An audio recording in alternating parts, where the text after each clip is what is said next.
dans l'interprétation de tout ça, de tous ces faits. Il y a un truc qui existe aujourd'hui, qui n'était pas à ton époque, Eric, qui change quand même beaucoup la donne. Ah oui, je sais de quoi tu parles. tu Les réseaux sociaux. Qu'il faut savoir gérer. Flo, tu es très actif sur les réseaux. Alors ça apporte parfois de belles histoires, il y a beaucoup de personnes bienveillantes. Il y a aussi parfois des commentaires, des interprétations qui sont pas simples.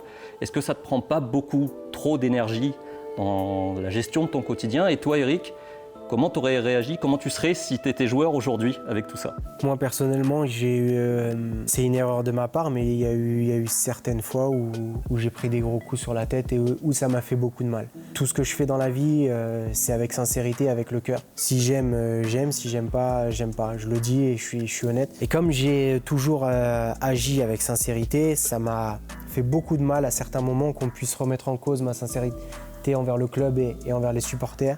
Et c'est vrai que les réseaux sociaux, ça a des bons côtés parce qu'on peut partager notre quotidien à tout le monde. Ouais, tu as un contact direct avec les supporters. Ça m'a permis certaines fois aussi de tendre la main à des gens pour faire des choses pour les associations, etc. Et on a pu donner de l'amour à certaines personnes et aider. Donc pour ça, ça a des bons côtés. Après, je pense que tout ce qui est méchanceté gratuite, faut arrêter.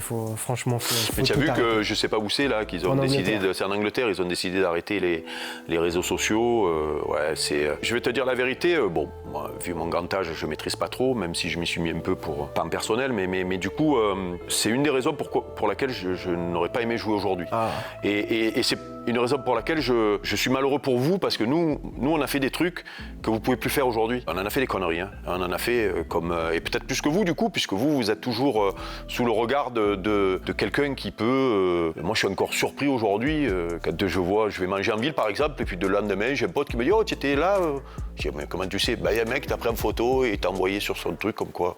Je dis « Oui, bon, je m'en fous, j'ai rien à cacher moi. » Mais ça me surprend toujours que notre vie peut être espionnée au point que tu peux plus rien faire. Ouais. Et que, voilà, donc si tu veux, moi, c'est vraiment un des côtés qui... j'aurais sûrement eu des réseaux sociaux comme vous tous, parce que c'est vrai que vous avez du coup un rapport avec le supporter ou avec les gens que nous, on ne pouvait pas avoir. Alors nous, on avait un autre rapport, puisque les gens venaient nous voir à l'entraînement et on avait du coup un rapport un peu plus direct. Vous, comme c'est plus le cas, donc c'est devenu un moyen d'avoir un rapport direct avec les gens. Mais le problème, c'est que c'est trop intrusif, quoi. C'est trop intrusif, c'est-à-dire que tu ne peux plus rien faire. Donc nous, on a fait des bringues inavouables qu'on ne pourrait plus faire aujourd'hui, parce qu'il y a toujours un con qui va te faire une photo et qui va la mal envoyer. Donc il suffit que tu aies le slip sur la tête ce soir-là, tu es mal. Et surtout, tous les retours que tu as, et les gens qui t'aiment te le disent, mais tu remarques que sur 5 qui t'aiment, il y en a un qui va t'envoyer un truc destructeur et tu vas remarquer que celui-là. Voilà, donc j'avoue que moi, j'ai pas trop envie de me frotter aux réseaux sociaux parce que je pense que je le prendrais mal comme toi, c'est-à-dire qu'un mec qui va t'insulter sur un... Après, ça fait partie... Moi, tu n'as pas besoin de moi, mais c'est les mauvais côtés de ton métier aujourd'hui. Il y a beaucoup de bons côtés dans le métier aujourd'hui. C'est vrai que l'économie est quand même beaucoup plus importante que nous, ce qu'on a connu, donc avec des salaires beaucoup plus importants, avec une visibilité beaucoup plus importante, avec une reconnaissance peut-être beaucoup plus importante. Et c'est les mauvais côtés. Les mauvais côtés, c'est les réseaux sociaux et les émissions de foot tous les jours pendant 2 heures où on débat de trucs qui n'existent pas. Et donc du coup, c'est pour ça que moi, quand un mec qui m'appelle, un joueur de maintenant, il m'attrape, il me dit « Oh, tu n'as pas été gentil avec moi ?» Je dis « Je suis désolé, d'abord, appelle-moi quand je dis du bien, pas que quand je dis du mal. Et puis surtout, ça fait partie du jeu, quoi. Si tu vis dans ce monde-là aujourd'hui, c'est parce qu'il y a beaucoup de médias qui sont intéressés à ce métier-là. L'économie a grandi et vous en profitez. Voilà, ouais, c'est le mauvais côté. C'est oublié au bout d'une semaine, fait comme si de rien n'était, c'est pas grave. Voilà. En fait, tout va beaucoup plus vite, mais dans le bon sens comme dans le mauvais sens. C'est-à-dire que s'il y a quelque chose qui se passe bien, on est de suite monté. Exactement. Et si tu es au cœur d'une polémique, tu as tous les supporters qui se montent la tête entre eux et ça devient une explosion et un énorme problème pour rien. Il faut savoir justement le gérer, ça ne doit pas être évident. Je me mets à votre place, ça ne doit pas être évident. Vraiment, s'il y a un message que je voudrais faire passer, et j'ai trouvé ça très bien qu'ils le fassent en Angleterre, c'est que je pense que dans la vie, on a le droit d'aimer quelqu'un ou de ne pas aimer quelqu'un. Ça, c'est propre à chacun, sauf qu'il faut le faire avec respect. C'est pas parce qu'on n'aime pas quelqu'un qu'on doit lui manquer de respect, qu'il faut avoir de la méchanceté, qu'il faut... Voilà, ça, il faut arrêter avec ça. Faut arrêter avec ça. Tu sais, le baromètre, c'est quand tu sors dehors. Oui. Tu sais, les gens qui t'insultent sur les réseaux sociaux, ils le font parce que, voilà, ils le font parce qu'ils s'appellent machin, je sais pas quoi. Et quand t'es en face, les gens. Mais tu vois, comme tu le disais tout à l'heure avec les réseaux sociaux, c'est vrai que je suis persuadé, et j'en ai entendu parler, que que certaines générations ont fait des choses, oui.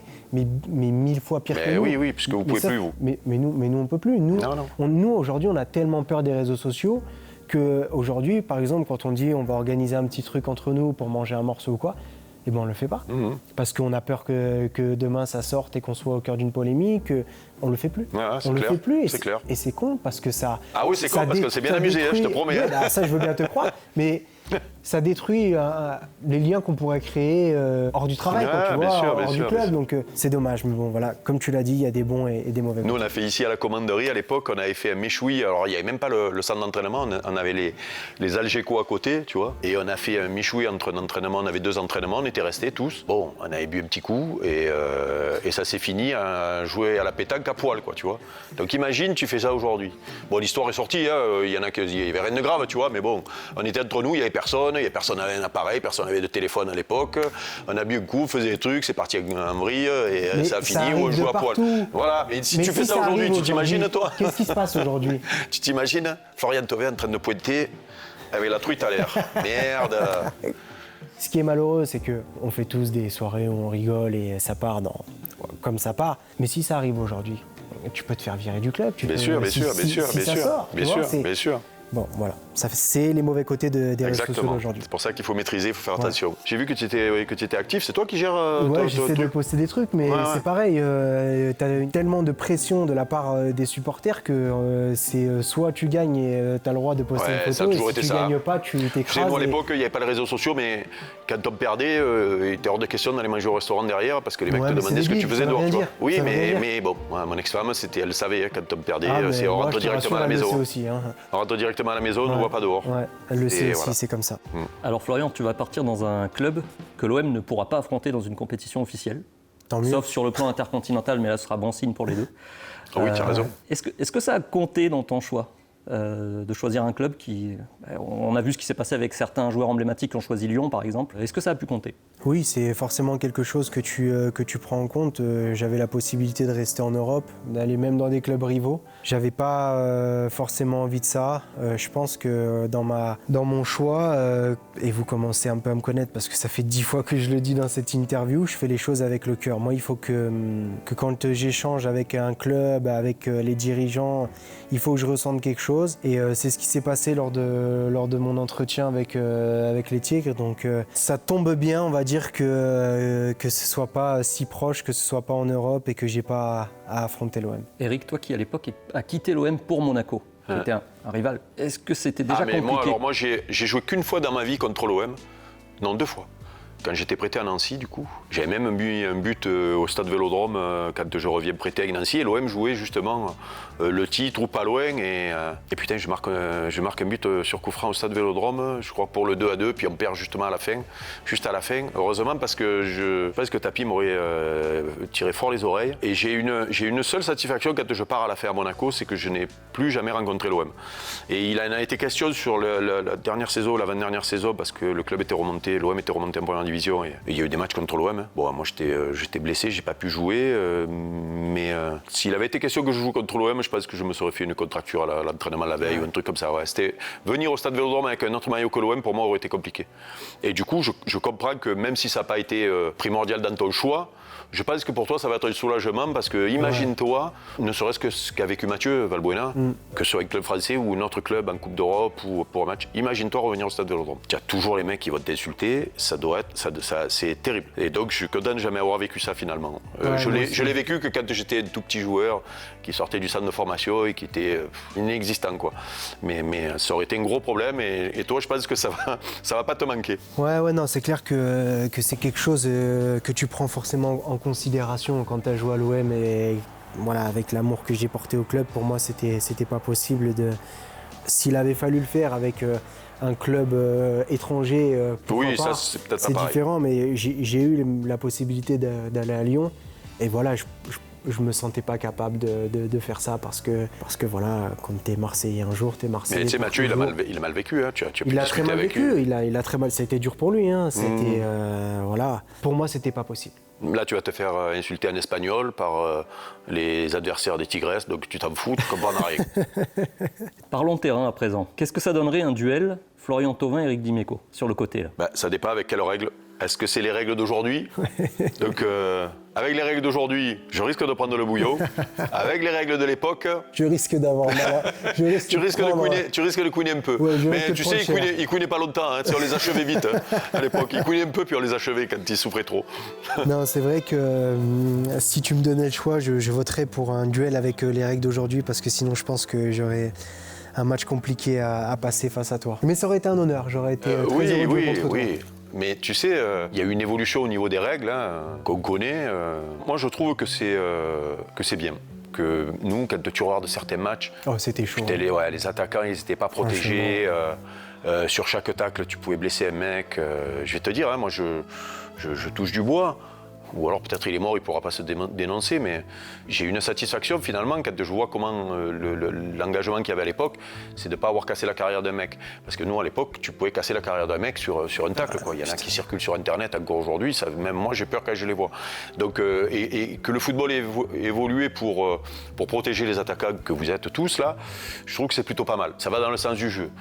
Après, moi ce qui me gêne, c'est que les arbitres, mais ça c'est un problème français je trouve, parce qu'en Coupe d'Europe, quand je commente la Coupe d'Europe, c'est moins le cas, et toi tu as dû le vivre en tant que joueur. Je trouve qu'en France, on siffle trop, putain, on hache trop le jeu, quoi. C'est-à-dire que maintenant, voilà. Mais par contre, il doit y avoir juste milieu entre ce qui est fait aujourd'hui en France et ce que nous on faisait, tu vois. C'est-à-dire un football, un jeu qui est fait de contact, puisque c'est un sport de contact, et des attaquants protégés, mais pas trop, quoi. C'est-à-dire maintenant, tu touches pas un mec, il roule, il y a faute, c'est pénible, quoi. Tu l'as très bien dit, il faut un juste milieu. À votre époque, c'était... Après, quand je regarde tes petites chevilles avec tes petites baskets, là, putain, je me serais régalé quand même. Hein.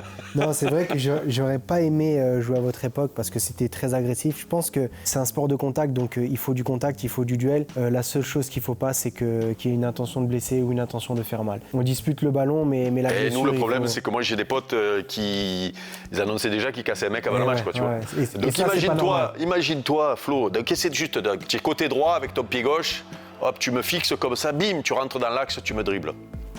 Il n'y a pas de souci. Attention, parce que là, tu tombes sur Basile. Imagine, tu lui fais la feinte de l'œil, et bim, bim, bim, tu le dribbles. Et après, tu as le grand Carlos Moser qui arrive derrière. Là, tu es mort, hein. C'est que lui, je l'ai vu entamer des mecs, lui, je l'ai vu blesser les mecs volontairement. Hein. C'est-à-dire, il y avait un Paraguayen qui jouait à Brest. Il nous l'avait annoncé avant le match parce qu'ils avaient un antécédent de jeunes en équipe nationale là-bas. Et là-bas, je te dis pas, c'était. Et donc, il a ouvert. Ouais. Il a ouvert, hein. Je me souviendrai toute ma vie, on voyait l'os. Parce que nous, en plus, on jouait avec des coniques, on jouait, par rapport à aujourd'hui, ça n'a rien à voir, quoi, tu vois. Donc, non, c'est bien qu'il y ait eu une évolution à ce niveau-là. Ouais. C'est bien pour vous. Ouais. On terminera peut-être ce sujet sur ça. Quand on a joué la Ligue des Champions cette année, moi, j'ai été surpris. J'ai été surpris parce que l'action qu'on te siffle en Ligue 1, en Ligue des Champions, ils te la sifflent jamais. Ça, c'est le problème. C'est-à-dire qu'en Ligue des Champions, tu peux faire 10 fois plus, tu peux y aller 10 fois plus fort avec 10 fois plus d'engagement, que ce soit avec les jambes ou avec les bras, etc. qu'en Ligue 1. Et il y a un gros décalage, un trop gros décalage entre l'arbitrage en Ligue 1 et en Ligue des Champions. Moi, ça a été pour moi un choc. Mais tu sais que quand je commente les matchs de Ligue des Champions, donc c'est souvent le cas comme ça, c'est-à-dire les arbitres laissent beaucoup plus jouer, et moi je prends malin plaisir chaque fois à le signaler, tu vois. Parce que je me dis à un moment donné, on va se rendre compte en Ligue 1 que ça joue même contre nous. Oui. Parce que quand tu arrives au niveau européen, que tu es arbitré, dès que tu vas au contact, tu tombes, on te siffle faute. Donc qu'est-ce que tu fais? Tu fais pareil. Là, le problème, c'est que tu ne siffles pas faute. Et donc ça joue contre toi. J'ai des souvenirs de duels contre City, que ce soit avec Laporte ou avec même Zinchenko. À un moment donné, je me battais avec les bras, mais en Ligue 1, si je fais le quart, mais même moins, ils sifflent direct contre moi. Et je pense que c'est important pour peut-être pour relever aussi un peu les exigences et le niveau de notre championnat, de revoir ça. C'est clair. Avant de conclure, j'ai une question pourrie, il en faut une quand même. Oui. Échangeriez-vous votre plus beau trophée contre le plus beau trophée de l'autre? On se le prête le temps d'une semaine, comme ça on a eu les deux. Le problème, c'est que moi, le mien, je le prête pas. Non, c'est pas possible. Prêter, oui. Je l'aime beaucoup, Flo, je lui prête. Mais échanger, non. Oui, parce que c'est des émotions qu'on avait, c'est notre histoire. Bah Donc oui, t'échanges pas ton histoire en fait. Exactement. Pour moi, c'est tout simplement ça. Ouais, exactement. Puis ça te suit. Moi, je suis conscient à 100% que ce que je fais aujourd'hui, puisque je bosse dans les médias, c'est dû à ce qu'on a gagné à l'époque, quoi. Voilà, on n'aurait pas gagné ce trophée-là, je n'aurais peut-être pas intéressé les médias. Parce que quand tu travailles dans les médias, il faut que tu aies une histoire à raconter. Et donc, comme tu dis, c'est notre histoire. Ce qu'on a gagné, c'est notre histoire. Ça nous appartient. Voilà. Et puis on l'a pas volé. Voilà. Et puis, tu sais quoi? Quand je dis ça, quand je raconte ça aux gens, la victoire en Ligue des Champions, qui a été énorme, elle était tellement programmée et elle a été tellement... Tapi nous a mis tellement de pression que quand on l'a gagné, on a été heureux, bien sûr. En plus, on n'a même pas profité parce qu'on avait un match de championnat derrière. Et puis après, il y a eu l'histoire au MVA derrière qui, tu vois, si tu veux. Donc moi, le trophée... Tu me dis, quel trophée j'ai fêté le plus, m'a mis en transe et m'a truc, c'est la Coupe de France 89 quand on fait le doublé, le fameux 4-3 contre Monaco, avec la bise de Papin, de JPP à Mitterrand. Mais moi, c'est la fête, mais j'ai jamais fait ça de ma vie, quoi. C'est parce qu'on était insouciants, parce que le titre était inespéré, parce que c'était après, je sais plus combien d'années de titre de l'OM, parce qu'on faisait le doublé, parce que... Alors que 93, c'est une joie parce que tu touches le Graal, mais c'était tellement programmé, on a eu tellement de pression, 2 ans avant, on la perd. Derrière, il y a un enchaînement de choses qui font que finalement, je ne l'ai pas apprécié à sa juste valeur et qu'on est vite passé à autre chose, tu vois. Alors que 89, j'ai fait la fête pendant une semaine, on m'a plus trouvé. C'était merveilleux, merveilleux. C'est mon plus beau souvenir de trophée, tu vois, parce que c'est encore l'insouciance. Donc c'est pour ça que c'est pas la grosseur du trophée qui fait le bonheur. C'est comment tu le vis, à quel moment, avec qui tu le vis, parce que des fois tu le vis avec des cons, hein, tu gagnes des trophées avec des cons. Ouais. Puis toi, et des fois et des fois tu gagnes des trophées. Il n'y a pas beaucoup de cons à 93, hein, ne me faites pas dire ce que j'ai pas dit, mais et des fois tu gagnes un trophée moindre, mais avec une bande de potes où tu étais moins fort, mais tu allais la chercher. Tu vois, tu restes soudé à vie parce que voilà. Différentes. Tu vois, tu as joué à Bastia dans un club particulier où tu vis des expériences de vie qui sont un peu particulières aussi. Même, des fois, même sans gagner le trophée, tu as des liens qui se créent plus que quand tu as gagné le trophée avec des mecs. Moi, j'ai gagné la Ligue 2 avec Bastia, la première année. Par exemple. Ben oui, tu avais notre ami Jérôme Bretagne avec toi. Bon, même s'il m'a un peu défoncé cette semaine, c'est pas grave. Appelle-le. C'est qu'un titre de Ligue 2, entre guillemets, c'est pas mais non, mais comment tu l'as vécu? Où tu le vis? Parce que c'était ma première année en pro, parce que c'était l'ascension en Ligue 1, c'était pour moi... Puis dans ce club-là, qui est quand même une histoire forte, tu ramènes le club en Ligue 1, c'est énorme. Que les gens... Cette année-là, comme tu le dis, avec Bastia et tout, c'était une année pour moi fantastique. Ouais. Donc c'est pour ça que la grosseur du trophée... Des fois, ça veut rien dire. Comme dirait l'autre, la grosseur, c'est pas important. Et ça nous arrange. On le gardera pas, peut-être pas ça.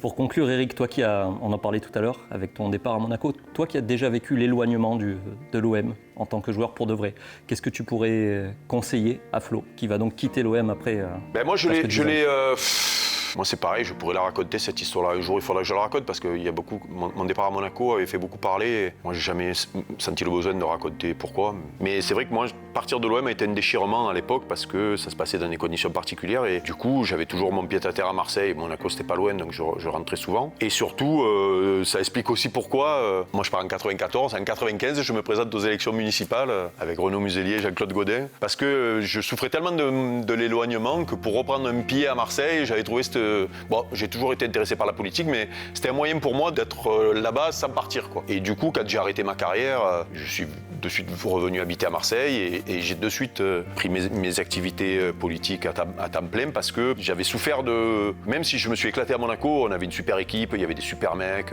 on a gagné un titre en 97 et tout, avec des Anderson, des Chiffot, des Petits, des Thuram, tout ça. Fabien Barthez qui était venu. Donc on avait une grosse équipe, mais viscéralement attaché à la ville. Et du coup, il a fallu que je garde un pied dans la ville. Toi, tu vas être un peu loin, mais maintenant, avec justement les moyennes d'aujourd'hui, tu verras toujours jouer l'OM, tu pourras toujours parler avec les supporters de l'OM. Et nous, surtout, on pourra te voir. Parce que moi, Dédé, je l'ai suivi là-bas. Hein. J'ai suivi ce qu'il a fait, Dédé. Je me suis régalé de le voir même se transformer en tant que joueur, en tant qu'homme. Parce que tu dois le suivre aussi bien que moi, mais je l'ai vu s'entraîner comme peut-être il ne s'entraînait pas à l'OM quand il était là-bas. Tellement qu'il s'éclate, tellement qu'il a envie que ça dure.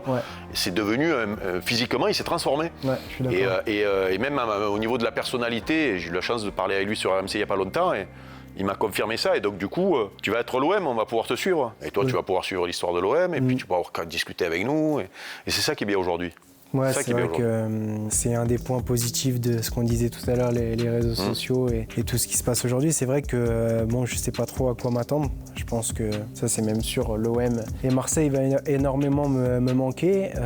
Dans ma vie, j'ai pas eu trop l'occasion de me poser trop dans une ville parce que je suis parti de chez mes parents à Orléans à 13 ans. J'ai fait 2 ans Châteauroux, après j'ai fait 3 ans Grenoble, 2 ans Bastia. Quelque part, ça a été dans ma vie une période très importante parce que c'est à Marseille que j'ai pu me construire et trouver une stabilité dans ma vie en tant qu'homme, autant humainement que professionnellement. Donc ça a été une étape très importante de ma vie et je pense que oui, ça va être difficile de... Tu vas revenir, Mais tu vas revenir ici après. J'ai beaucoup d'amis ici, Oui. je suis attaché au club, donc je reviendrai. Merci beaucoup, messieurs. Merci. Mais c'était Merci, bien, Eric. c'est loin. C'était C'est loin, cool, c'était merci. plus long que... Merci Eric. Hein. Ben non, c'est moi. Merci beaucoup, c'est un plaisir. Hein. Franchement, Plaisir. merci. C'est la fin quoi. C'est la fin. Ça, c'est le truc là, c'est de la pâte là.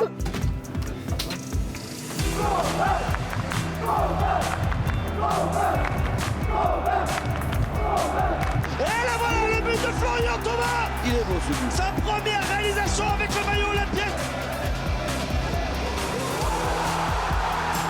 Le but de Florian Thauvin.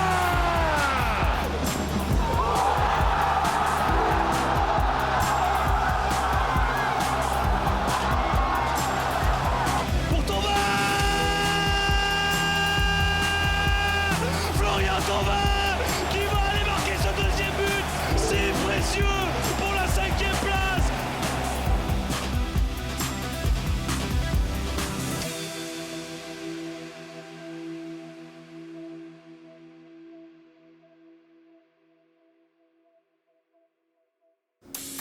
Alors les amis, pour abonner à notre chaîne, clique là et n'oubliez pas d'activer les clochettes.